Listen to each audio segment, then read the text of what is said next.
Dave knows how.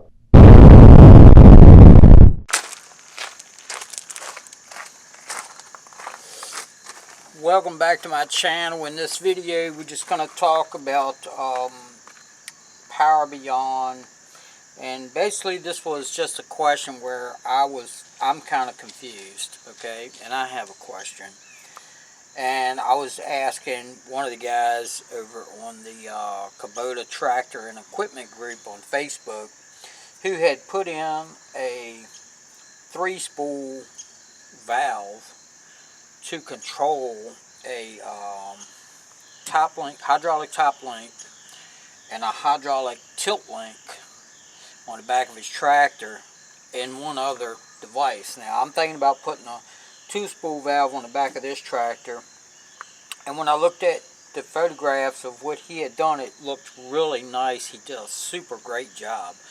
Obviously a very talented individual.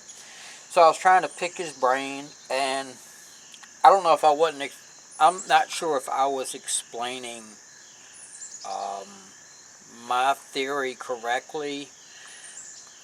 I have a hard time understanding things. I don't know, and maybe I second guess myself, but I thought maybe I'd go ahead and make this video to try to explain how I was coming up with this theory that I had in my mind. On the back of this tractor, typically there's a backhoe. And what they did was they took the Power Beyond, they came out on this hose right here, which has a female connector right here, and they have this hose coming here, which has a male connector. And when the backhoe's not on here, they hook this hose into this hose and make a loop. And all it does, it takes the power, the hose that goes into the Power Beyond port down there at the main block. It takes it out of there, loops it around, and back in to the Power Beyond port that's on the loader valve. Okay? So when they put the backhoe on here, they disconnect this connection. They take one connection from the backhoe, plug it into this female. They take the female on this other hose and plug it into to the male, and then that creates a loop. So there's actually no return line from the backhoe that goes to tank. On his valve, he had a power in line going into his spool valve. He had a Power Beyond line coming out of his spool valve, and he had a return to tank line coming out of his spool valve.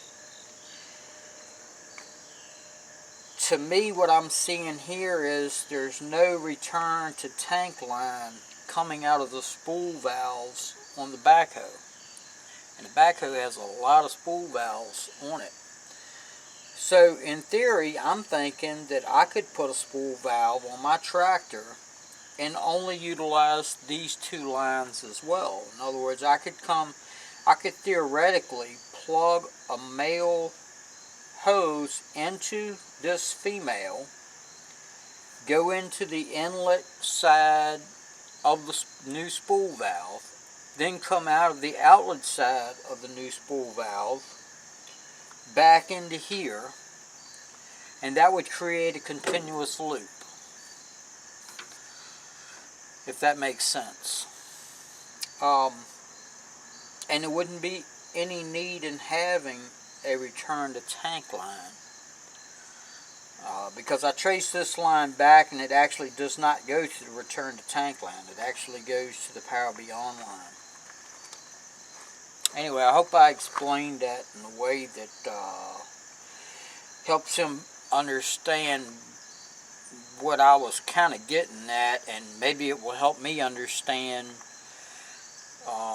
if I'd be screwing it up doing it that way.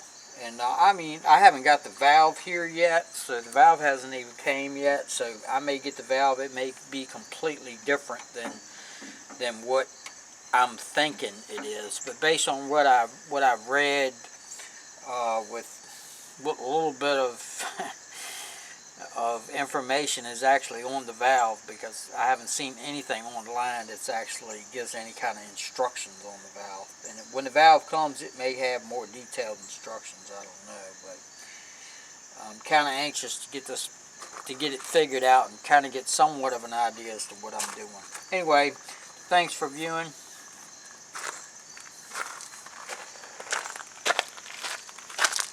Don't forget to rate, comment, and subscribe. Thanks for watching.